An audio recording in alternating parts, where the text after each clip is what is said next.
Tumaini langu ni kwako Bwana.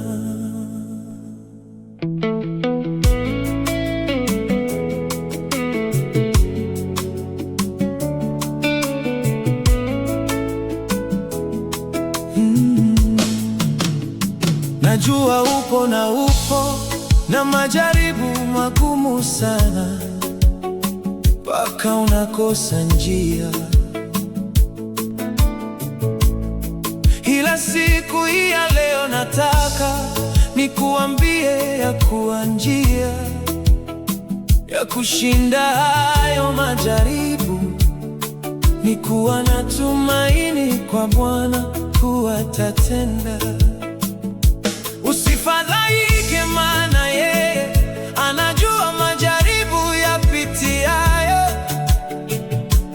bali ameruhusu majaribu hayo ili uyashinde, uvuke viwango vingine.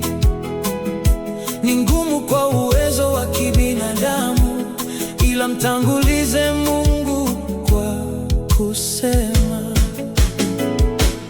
tumaini langu ni kwako Bwana, sina tumaini lingine zaidi yako Bwana. Tumaini langu ni kwako Bwana, kwako ndio unapatikana ushindi Baba. Tumaini langu ni kwako Bwana. Mimi Alphonse nikitazama mbele yangu sioni nuru, bali naona watesi wangu wakisubiri nianguke ili wanicheke. Ila tumaini langu katika hili ni wewe, tunasioni mwingine.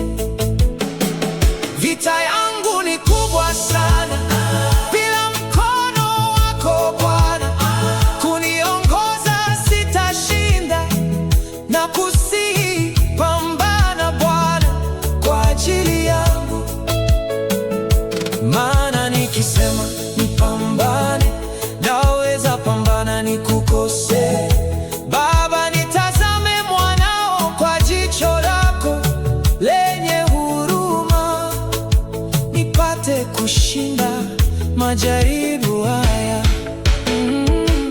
Tumaini langu ni kwako Bwana, sina tumaini lingine zaidi yako Bwana.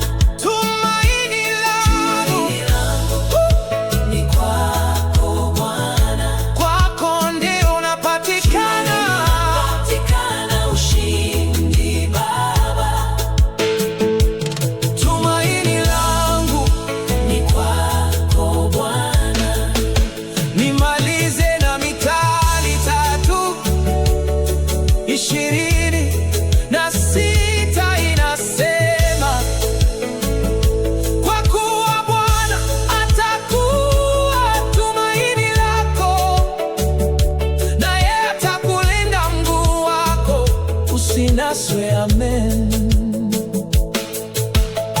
By Alphonse, mtoto wa Godfrey.